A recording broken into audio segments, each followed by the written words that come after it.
To Brilliant for supporting this episode of SciShow. Go to brilliant.org/scishow to check out their logic course and for 20% off an annual premium subscription.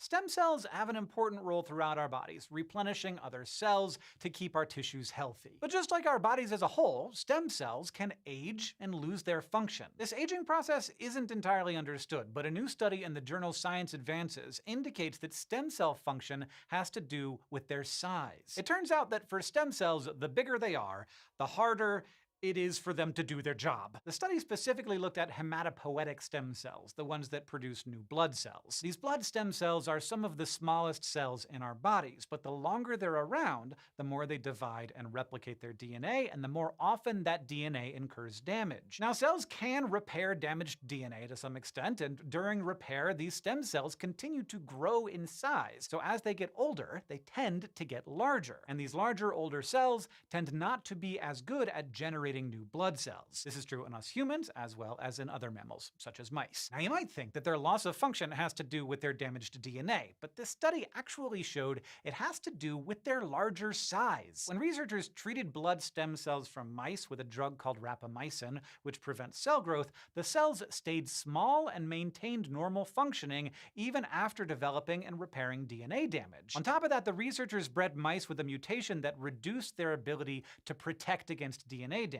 Without the mutation, cells aged and grew larger in response to damage, but with it, the cells stayed small and kept dividing, even with the damaged DNA. Now, this may seem like a strange correlation, but the researchers think it might have to do with the amount of space inside the cell. The larger the cell, the more sparsely distributed certain proteins are, which might make it harder for cells to function properly. But this might not just be a fluke of a cell's life cycle. This aging process might actually serve a purpose. See, as cells accumulate genetic damage, they run the risk of becoming cancerous, dividing and proliferating uncontrollably. So maybe a loss of function with age works to help keep cancerous growth in check. All in all, this is an important step in understanding the details of cellular aging. With more study, researchers might be able to develop treatments to restore function of blood stem cells, and that could help lead to treatments for people with blood-related diseases. And if the same rules about cell size hold true for other types of stem cells, these sorts of treatments could be even more broadly useful. But let's turn from revitalizing our bodies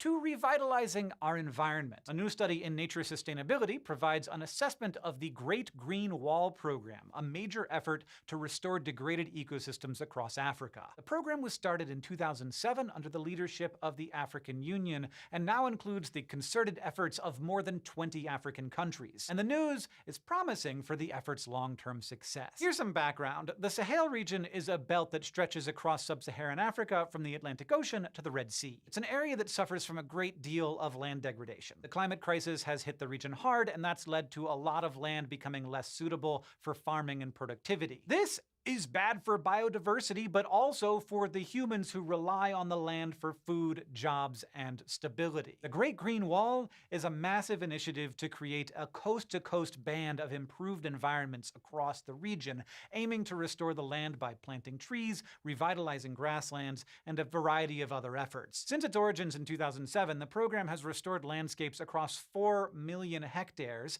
but the ultimate goal is to cover 100 million hectares in total. This new study is an assessment of the initiative, what's been done so far, what obstacles need to be overcome, and what the overall benefits will be. The study is very comprehensive, and it includes a lot of discussion about the political side of environmental preservation. They note, for example, how important it is to have cooperation between multiple governments and private landowners in order for land restoration to have lasting effects. And unfortunately, they also point out that one of the major obstacles in the way of the project has been conflict in the region, which can hinder access to key environments. And of course, they also discuss money. A major project like this requires major funding, which can be a hurdle. Fortunately, money can also be a motivator, and this assessment indicates that if the project is done right, it won't only be good for the environment, but for the economy as well. The study estimates that over several years, every investment of $1 will ultimately return, on average, $1.20 under their base scenario. And since they estimate a total cost of between $20 and $70 billion for the entire restoration plan,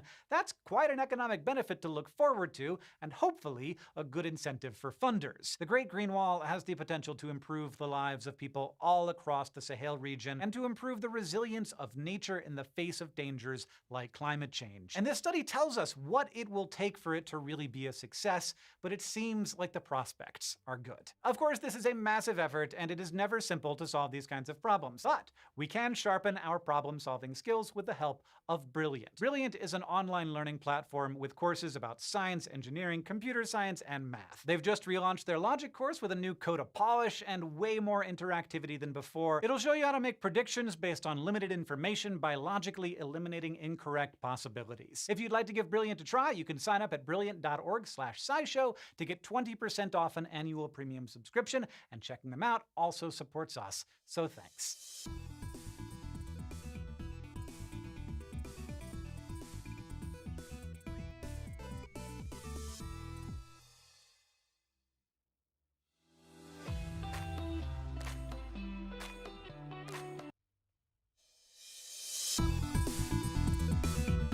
Between the funnel web spiders that can hide in your boots and the snakes that can slither into your house, Australia could be a pretty scary place. But you don't know the half of it, because odds are you're not gonna stumble across an inland taipan or a salty on your bike ride to work while you're relaxing at the beach or while you're out hiking with your friends. And that's exactly where you'll find the terrors on this list. Turns out there are plenty of horrifying plants and animals living in Australia, even when the usual suspects are excluded. So we've rounded up 7 that you might want to keep in mind if you're going to spend a lot of time down under.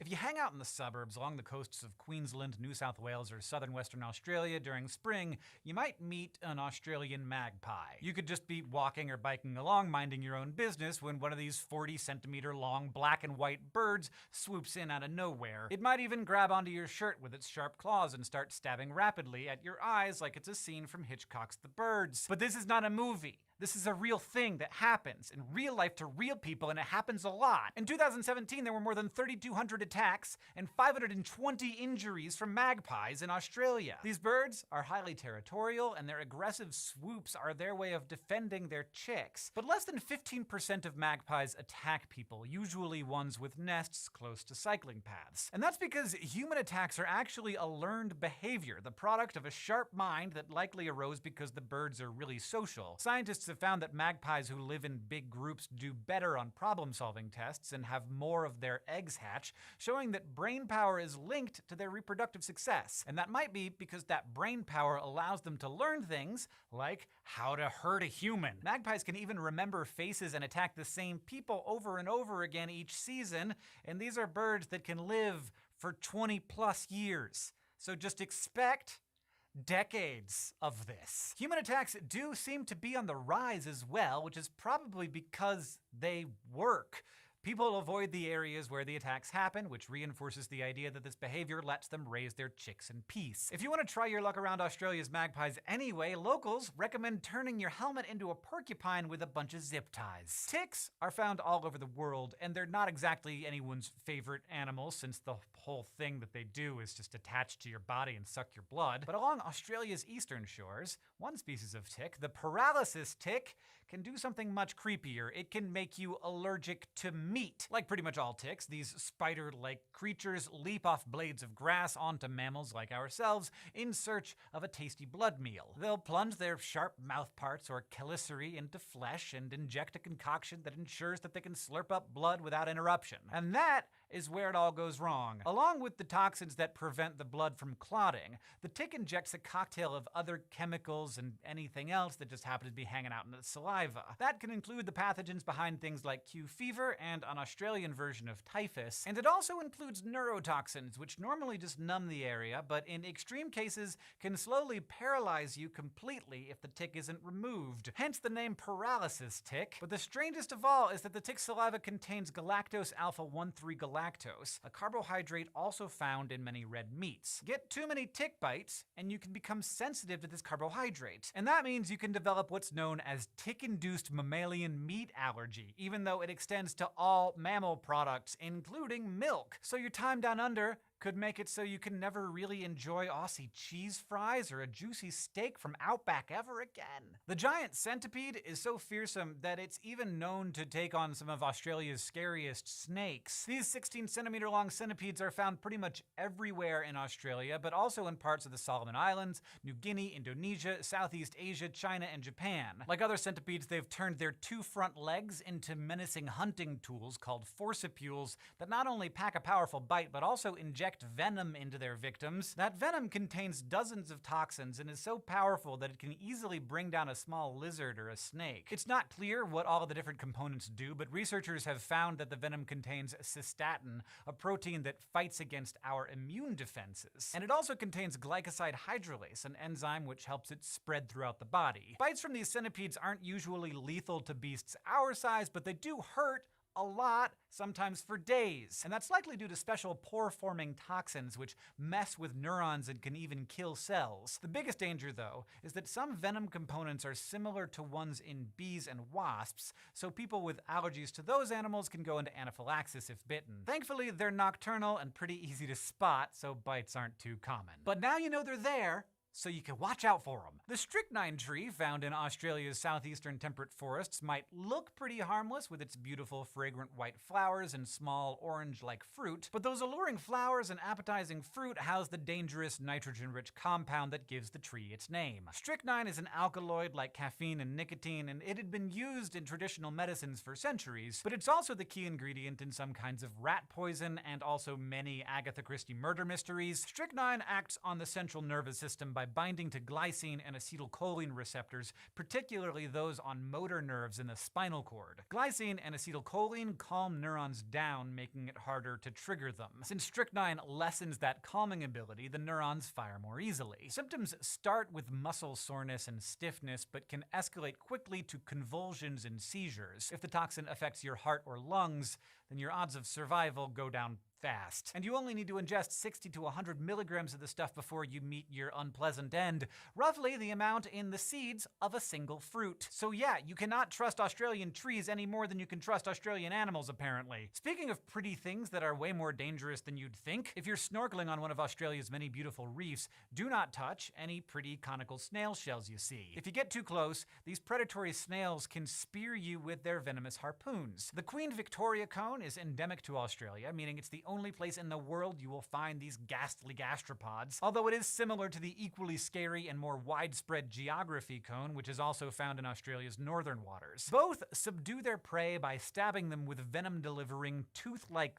things called radulas. Cone snail venoms contain dozens of different conotoxins, short chains of amino acids that can mess with neuronal signaling in different ways, ultimately paralyzing their victims. These potent venoms allow these snails, which as you might expect, aren't exactly known for their speed, to feed on animals that might otherwise outpace them. Some species even take down fish. If you are unfortunate enough to tread on one of these snails, you might just feel like a bee-like sting at first. Then, the stung area may go numb and turn blue due to lack of blood flow. The limb could become temporarily paralyzed, and you could even experience blurry vision, feel faint, or have trouble breathing as the venom spreads. And big geography cones have killed people, though deaths are super rare. So maybe think twice before picking up that souvenir from the ocean floor. If you already knew not to eat suspicious-looking fruit or pick up unknown objects from the sea, great. But to be racked with agony for months? All you have to do is brush up against the wrong plant on a hike in the tropical forests of northern Australia, particularly the beautiful tablelands near Cairns. The Gimpy Gimpy tree is infamous for causing some of the most excruciating pains imaginable. One researcher described it as burning like acid while being electrocuted at the same time. And it packs such a painful punch because its stem, purple raspberry-like fruits, and heart-shaped leaves are all covered with tiny silica-tipped hairs, the same stuff that makes up quartz. These easily pierce your skin, then break open, releasing toxins stored inside. The main pain-inducing compound is a linked bundle of 8 amino acids called moroidin, although how it causes such agony is not known. The hairs are so delicate and fine that your skin can quickly heal over them, trapping them inside you. There, the hairs take years to break down, and every time you move, they can release more of the very stable, very painful chemical. People have reported continuing pains for up to a year after being stung. What's more, the Gimpy Gimpy regularly sheds its hairs, making them airborne, where they can drift into your nose and cause nosebleeds. And while compared to other toxins on this list, moroidin isn't that deadly, people have died from Gimpy Gimpy stings, either from shock or just because the pain became too much to bear. Curiously, some native Australian animals have actually learned to tolerate that toxin and can eat the fruit and leaves without having those silica-tipped spines explode in their mouth and cause excruciating pain. No such luck for us, though. Last on our list is probably the most terrifying creature Australia has to offer, and I'm counting the snakes and such when I say that. It's tiny, only about 5 millimeters wide, practically invisible, but its stings are so painful that it feels like your insides are crumbling. The common kingslayer is one of the smallest jellies known to harm people. So far, its range is restricted to northern Queensland, but scientists are concerned that climate change will allow them to move south to Australia's more popular beaches. Its tiny size and colorless body are what make it so dangerous, because it's hard to see even in the daylight,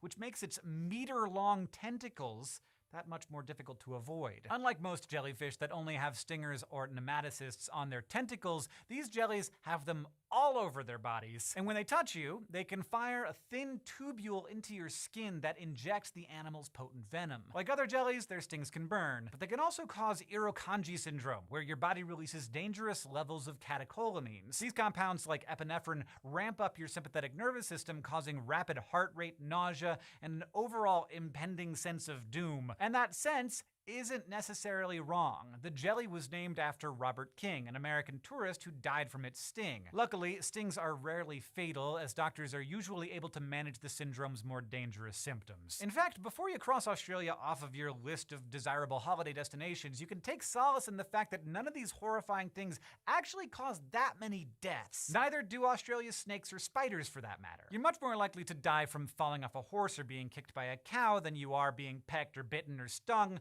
by one of the terrors on this list. Will it hurt? Will it be excruciatingly painful? Absolutely. But you'll probably survive. And now you've watched this video, so you know what to look out for, and you'll be even better at avoiding them. Thanks for watching this episode of SciShow. If you liked this list of horrifying living things, you might like our episode on 8 creepy animals that are actually harmless.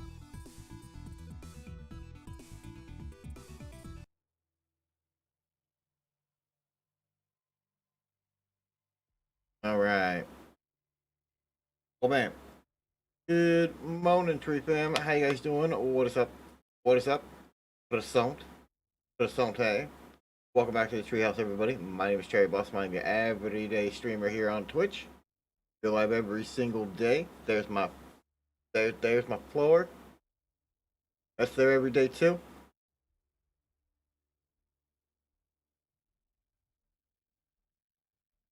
Stuff.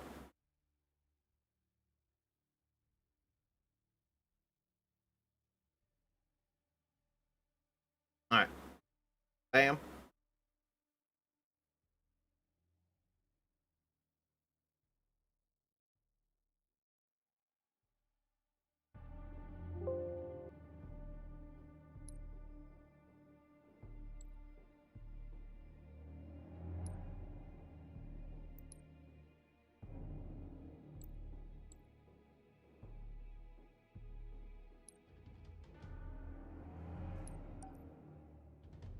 Alright, I have no idea what I'm going in. But I need to do 3 quick play games. I don't need to win them, I just need to do them.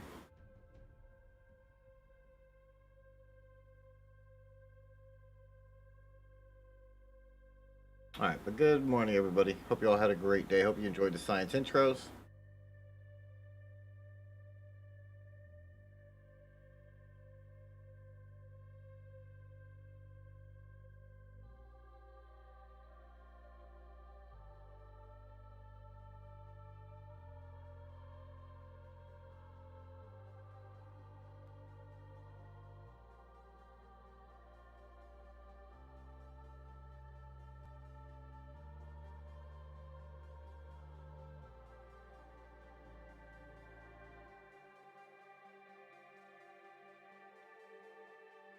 Time is it?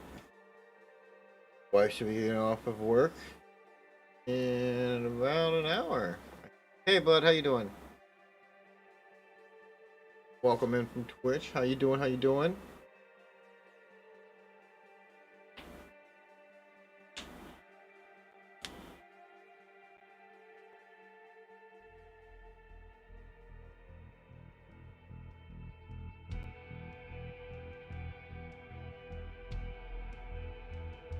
What are you up to tonight, bud?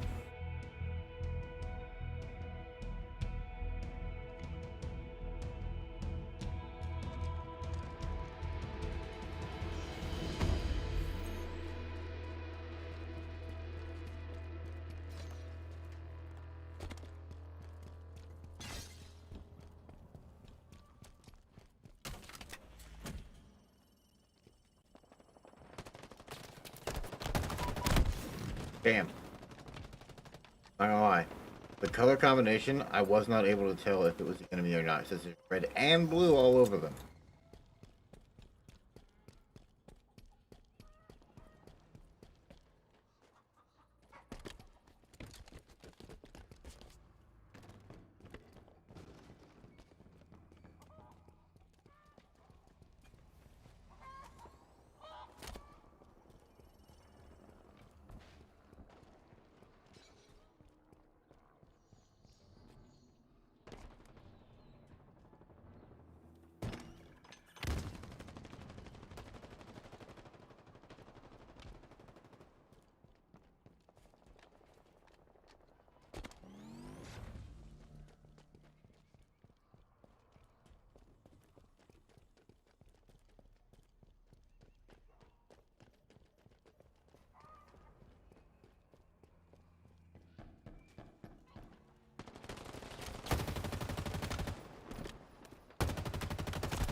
Oh, come on now. The second one. I don't think the melee shot is one-shotting anymore.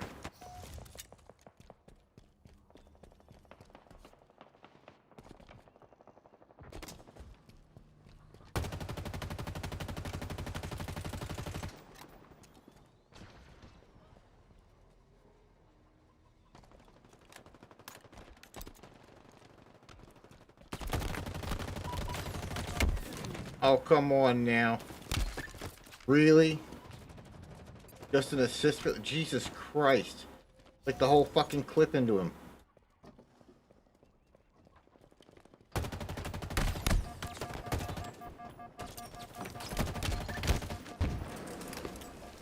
Bitch nugget.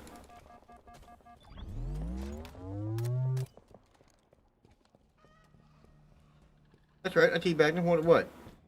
What? Oh, Cherry, that's disrespectful.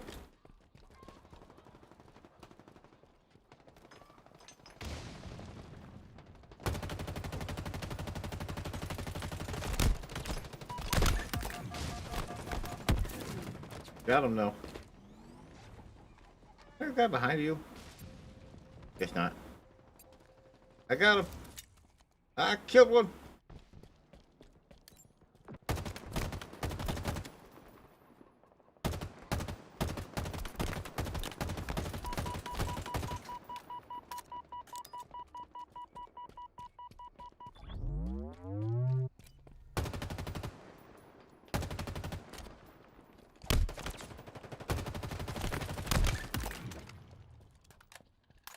Okay, that guy was bad as me.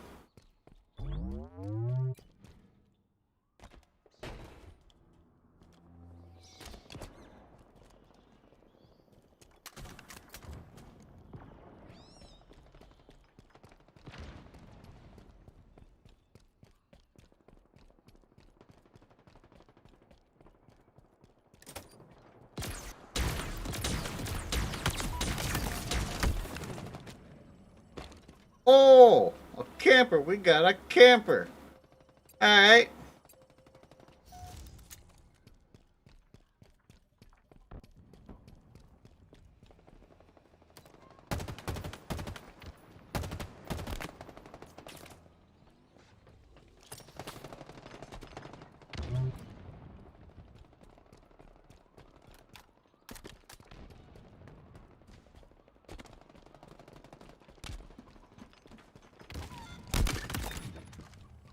Bitch.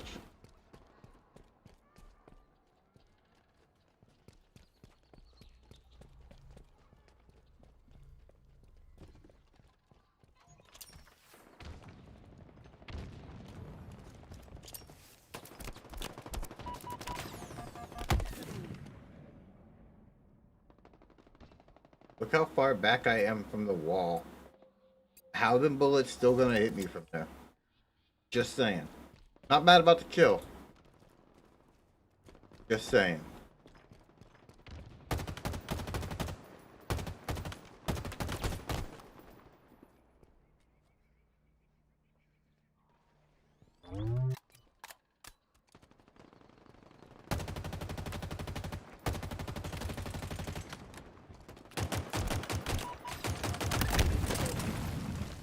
Aid? Nah. Nah, rifle.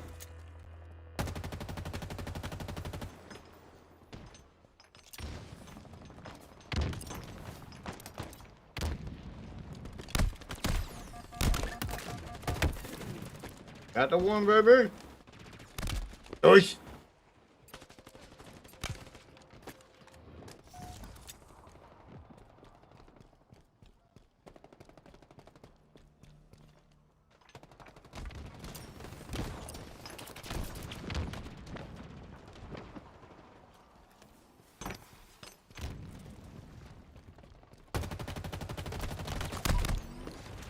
Damn.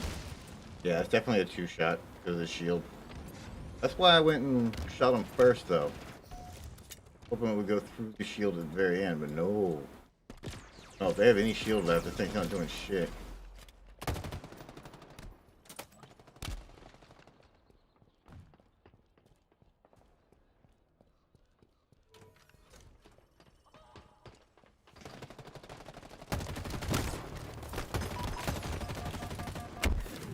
Motherfucker. How many nades? Got everything nades. I don't know what that is.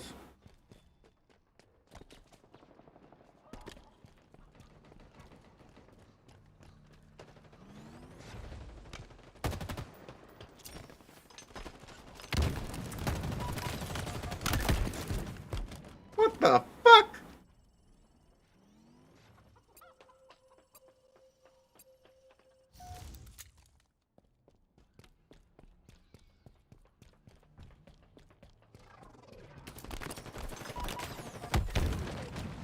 Didn't even kill him. The nade didn't even fucking kill him.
shit.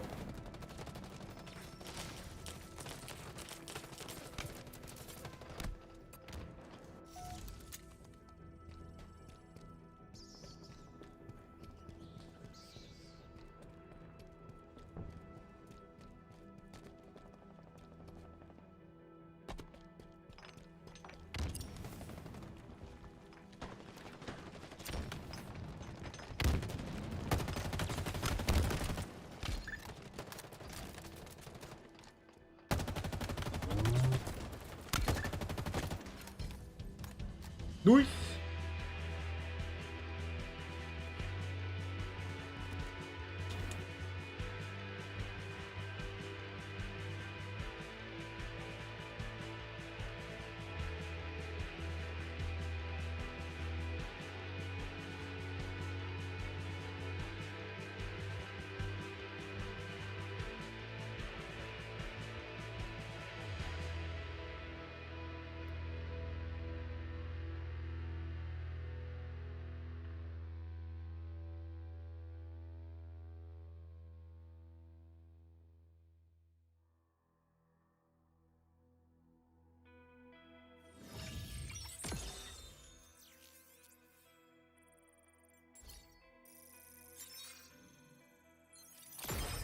Boom, hey, Frank. Alright, got a headpiece. Bow 13, still negative KD. 6 assists. 2 kills. Kill 5 enemies without dying. Kill an enemy by hitting them from behind with a melee and an enemy killing spree. Kill 5 enemies with assault rifle. Okay.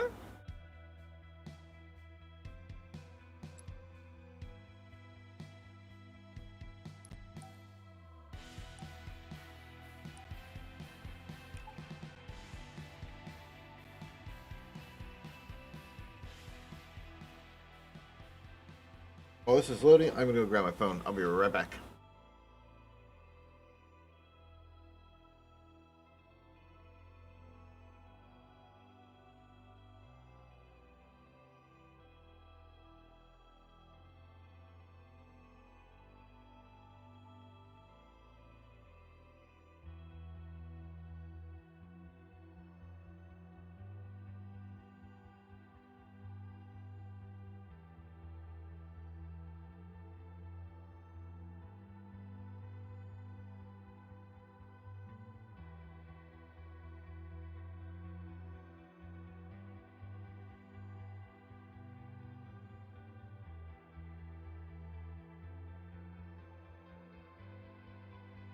Alright.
Damn.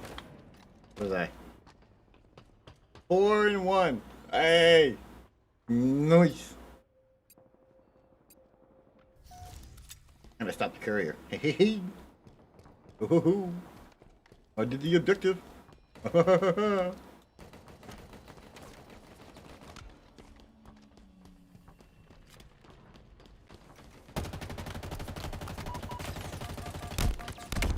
Get him? Did I get him? I don't think I got the courier. Oh, I might have. Because he just picked up something.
Woo!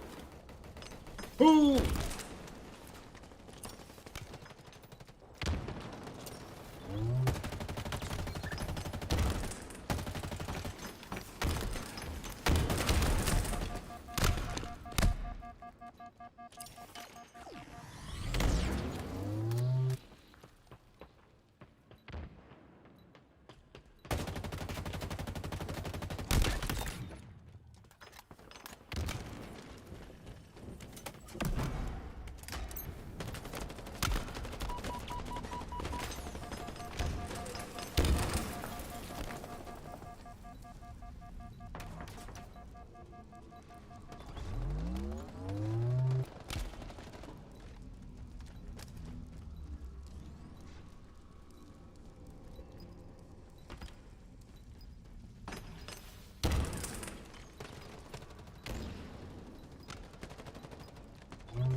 Nice, baby, let's go!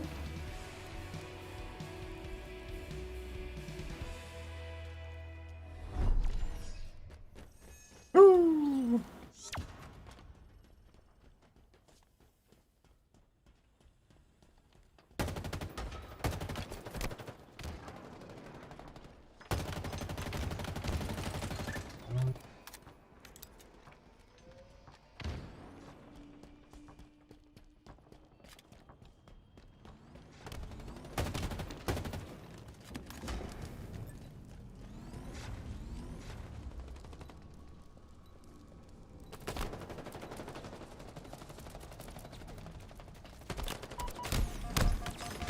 I can hit with it? Oh shit.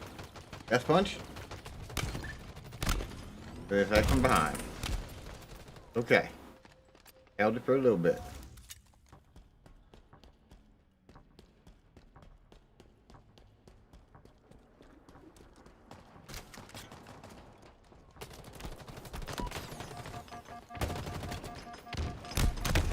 Goddamn. So I'm gonna say it again. That blue, white, and red outfit confuses the shit out of me.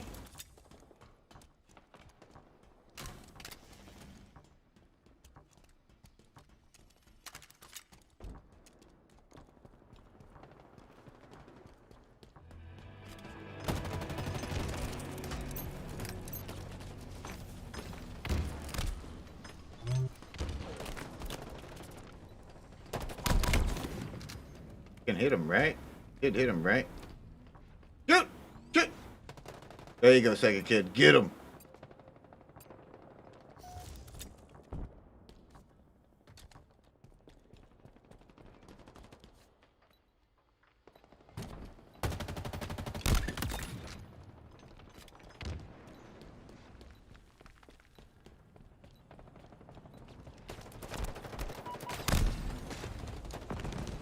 Oh.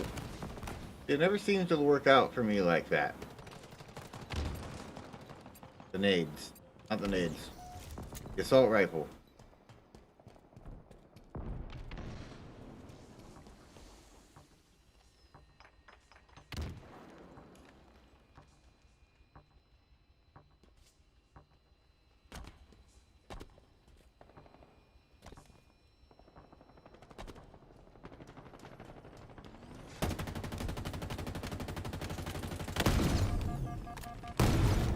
Jesus, the range on that.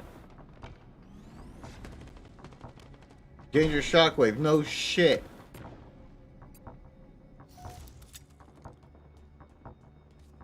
The fuck did that thing come from?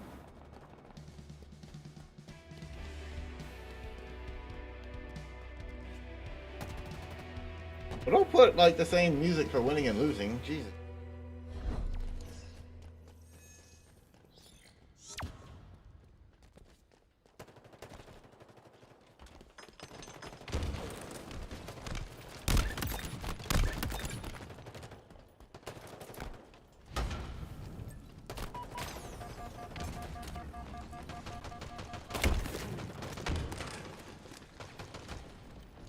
Oh.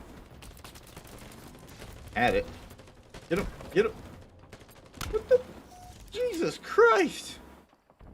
That looks weird as fuck.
Oh, come on.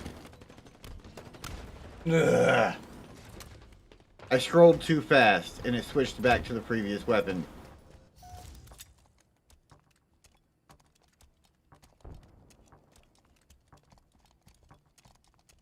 Doing it fine now.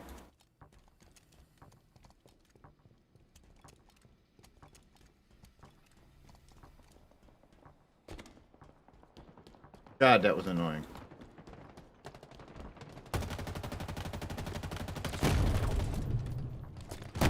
God, fucking nugget. At least he's dead. Go teabag him or something. Don't take his weapon. That's worse.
Damn it.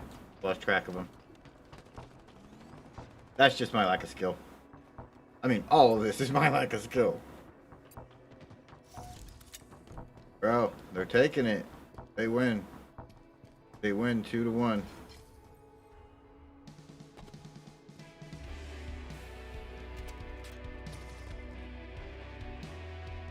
Hey man, I started those matches good.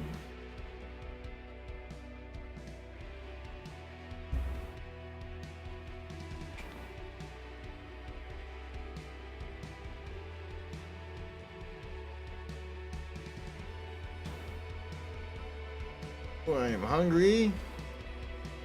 Is it time for dinner yet? No, we've got one more quick match to do. Then it's time for dinner.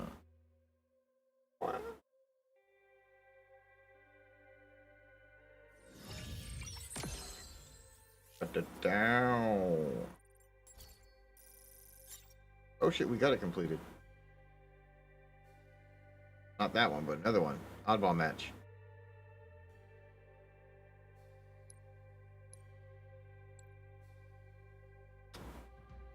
Positive KD.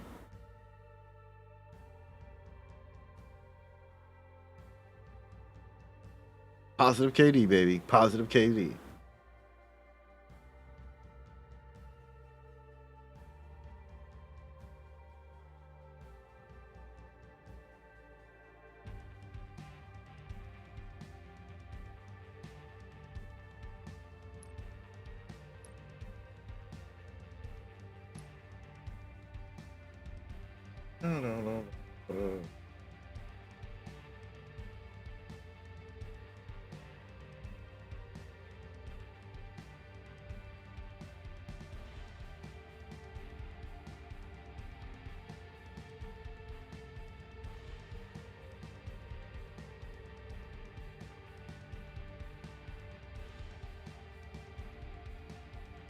Alright, let's close this.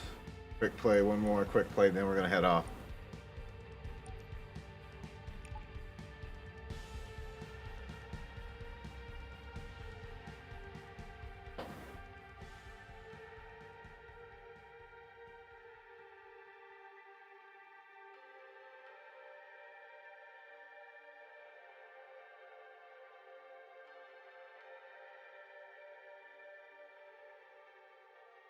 Yeah, this is gonna be the last match tonight, guys.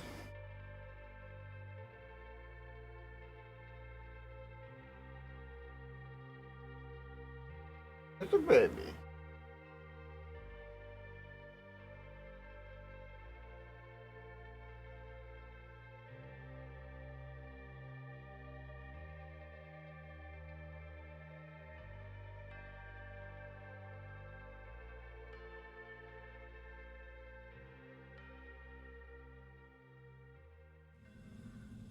All right, go on.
Did he miss because of that? Did he miss because of that?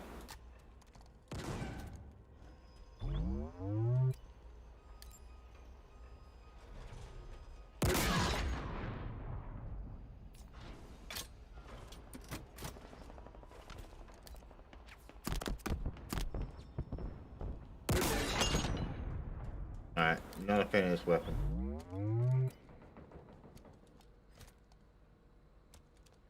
Yeah, I can't have it now.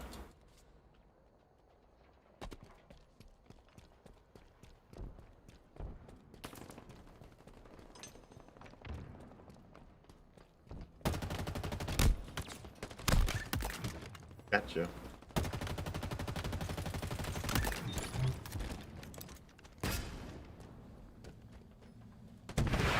Holy fuck!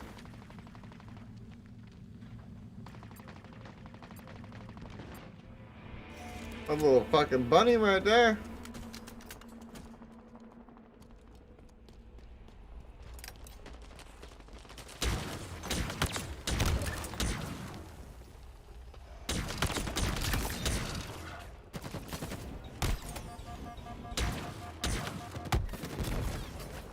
Oh, well, you better take it. I'm taking it. That pulse shotty is fucking woo.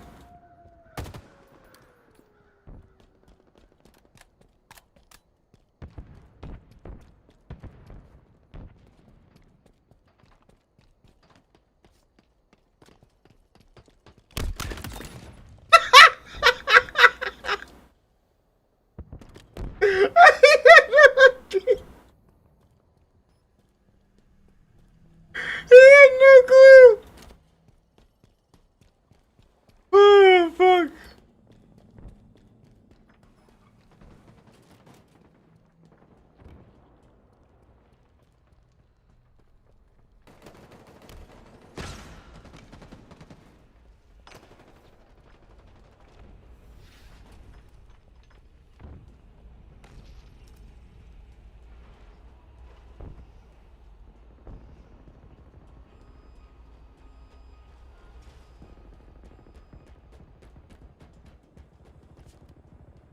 What was that?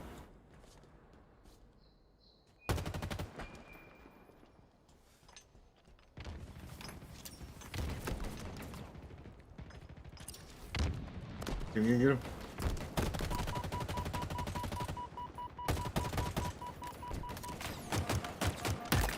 Got him!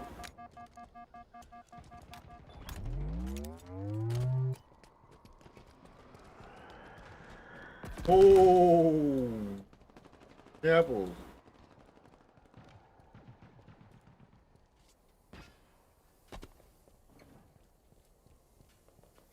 I don't like the look of that.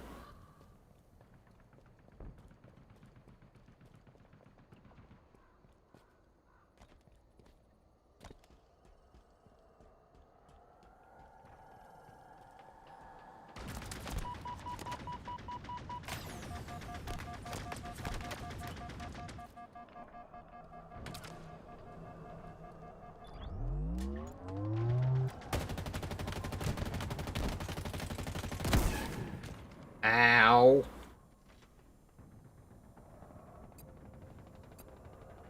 Javelins at one-shot players. Alright. That's the weapon I just said I didn't like.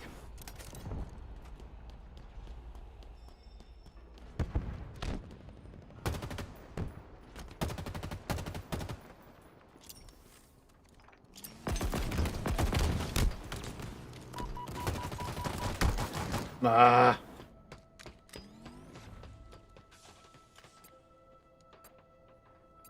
So funny as shit. That guy had no clue.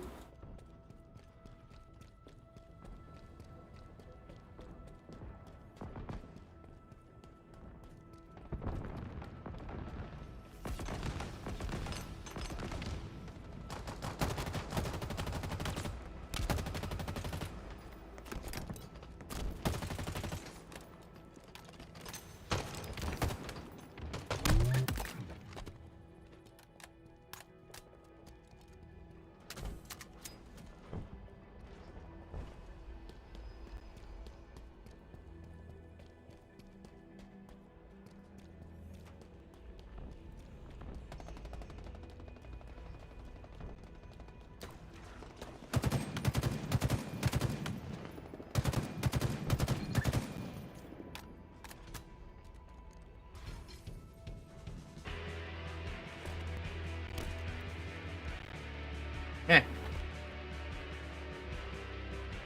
No, Bullseye, bro. I don't want to become famous. No, not at all. Get out of here with that.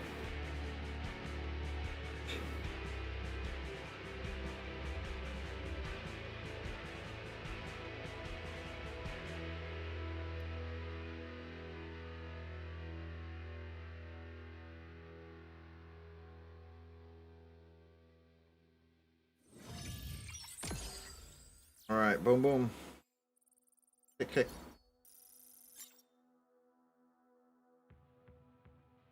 Blame me sparking with a headshot. I got a headshot in that one. Noise. Probably that overhead one. Another positive KD. Hey, hey, hey. Worst accuracy yet. Hey, hey, hey.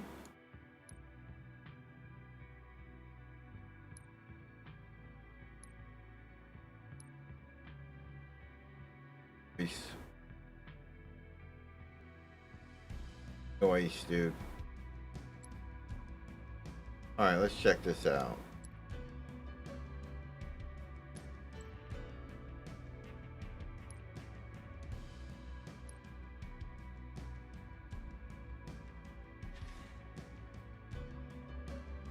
Mark 2. Boom. Mark 4. Mark 5.